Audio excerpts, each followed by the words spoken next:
Hey guys, welcome back. In this video, I'm gonna show you how to add a link on your Instagram story. Let's get started. Firstly, open up your Instagram app and swipe your screen to the right to access the Instagram camera.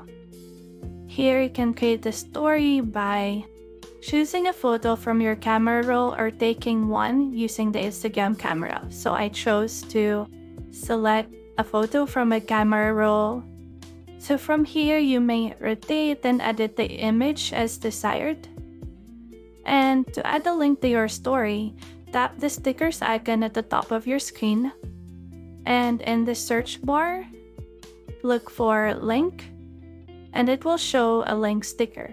So from here, copy the link that you have. So since I don't have one yet, just let me copy a link from a different site. And there it goes. So just paste the link to this text field and click done.